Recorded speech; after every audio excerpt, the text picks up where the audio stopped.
Hi, it's Mo. Welcome back to the property vlog. This week we're in Birmingham for our monthly catch up with the board and Property Entrepreneur Advanced. And stick around to the end of the video for 5 things we've learned from spending hundreds of thousands on property education and mentorship.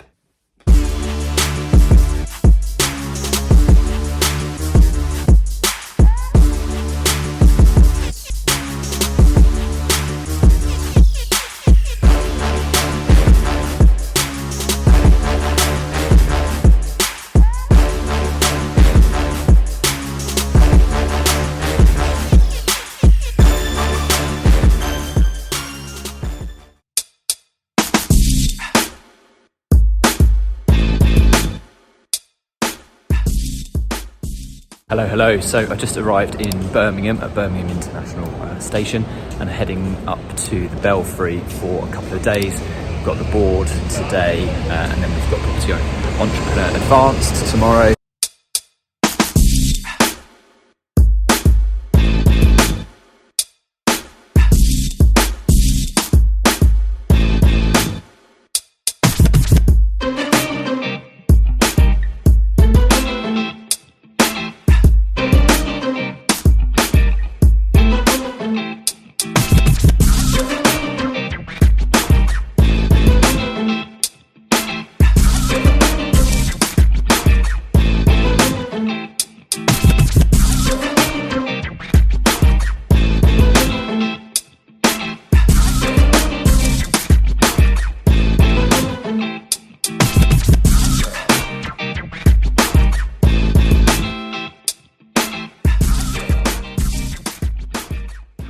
Okay, so just finished the boardroom session here at the Belfry. I'll just show you, can't really see it, it's a bit blurry, but there's a golf course over there, a famous one apparently. Yeah, so just finished the boardroom session. So Thursdays is the board and then Fridays is Property Entrepreneur Advanced. So it was really good day. The structure of the day is basically meet at like 11:30, 12, grab some lunch, sort of catch up with everyone, see how their month's been, although we're chatting on the WhatsApp group quite a lot anyway during the month, but just have a face-to-face catch up over lunch.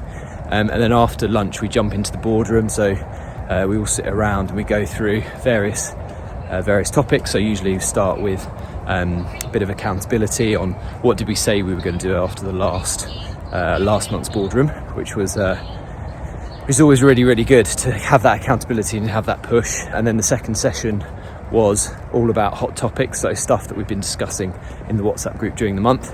So stuff around personal finance, stuff around legacy, stuff around training, stuff around business, stuff around team, like loads of stuff we went through. So that was really good. And then the final session of the boardroom, we had a special guest talking all about legacy, trust, tax, planning, mergers and acquisitions, all that kind of stuff. So really interesting for lots of people on the board. Yes, that was a really good session. That was the last session of the day. And now we have a period where we can go get some steps in, we can go to the gym, we can go to the sauna, we can go for a run, whatever people want to do before dinner.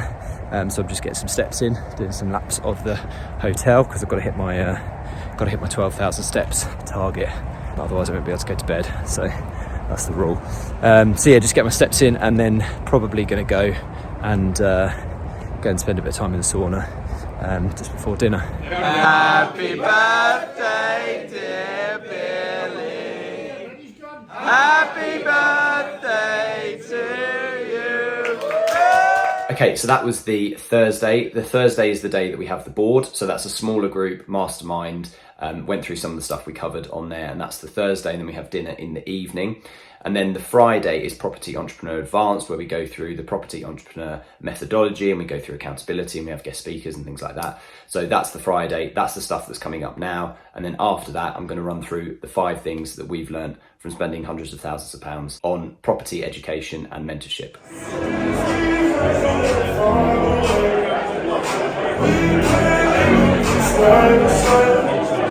And I can't do this for another day. So let's get down to business. Let's get down to business. Give you one more night to get this. We've had a million nights just like this.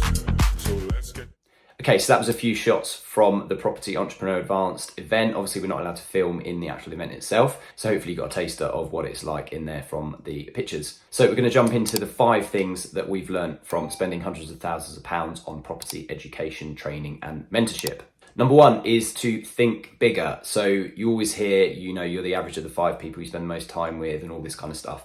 And it is actually completely true. If you spend your time around people that have sold their businesses, exited their businesses for lots of money, have built really amazing businesses, are doing stuff with charity, doing like really impactful things in the world, then that is going to force you to level up. And it's a new level of accountability. So it's not only about thinking bigger and just thinking in bigger terms. Thinking bigger is fine, but you've got to actually have the execution as well. And if you're around people that are high performers, that will also increase your accountability and increase your performance as well. And that's definitely something that we've seen over the years as we've been investing in property education and mentorship. Number 2 is no new problems. So really there aren't any new problems. They're just sort of slightly different versions of old problems that people have been dealing with for years. And in most cases, they're not even different versions of the problem. They're just the same problem that you're experiencing because you're at a different point in your journey to someone else.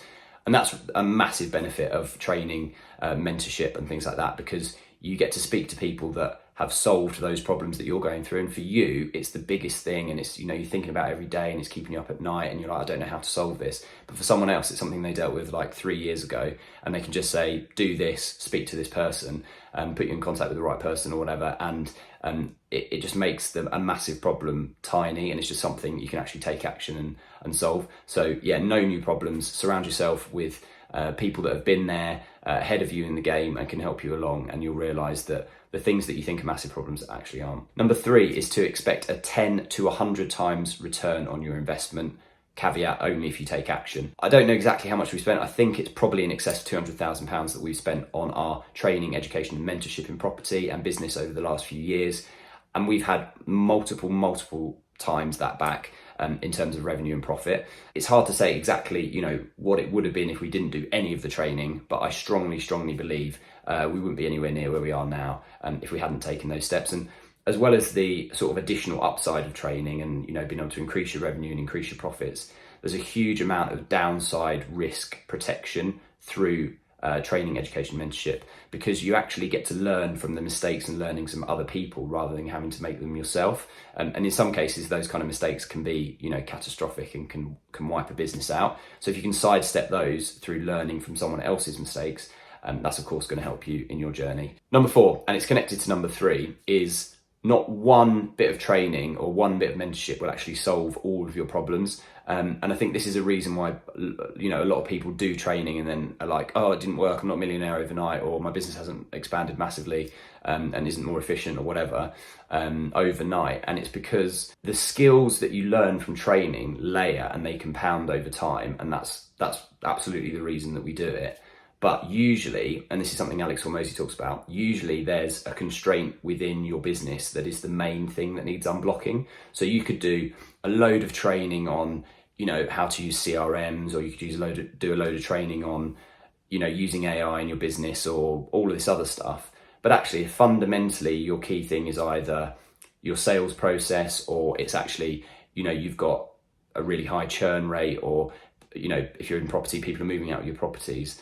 It could be the wrong thing you're focusing on. So the training that you're doing might not be the thing that you need to unblock the constraint that's going to take the business to the next level. So it's just something to think about. The training experience and the learnings from the training compound, but it won't be an immediate unlock unless it happens to be the exact thing that your business is constrained on at that point. So that's something really important to focus on. And number 5 is taking time out of your business. So it's a bit counterintuitive that you would take time out of your business and then that would help your business and make it grow. You'd think, well, if I'm not there, I'm not going to be growing, the team's not going to know what to do, all that kind of stuff.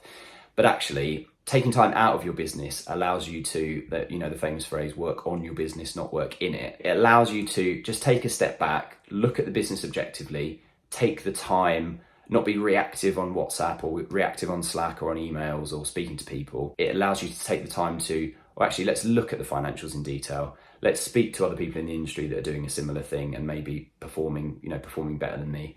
And let's actually have a bit of reflection time around what's gone really well over the last year, what are the things that we could improve on. You can't do any of that while you're running on the hamster wheel. So taking time out of your business, as I said, counterintuitively, is a massive benefit, and actually going on training, having mentorship, having accountability forces you to do that. So that's the 5 things that we've learned from spending hundreds of thousands of pounds on training, education, mentorship in property and business. I'm a massive advocate for training. I love learning, I love growth. I don't actually have any training or education to sell. I'm just a massive advocate for it, and I wanted to share our experience, particularly with Property Entrepreneur and the board, over the last few years. That's been an absolute game changer for our business. So thank you for watching this week's video. I'll drop my details in the description below.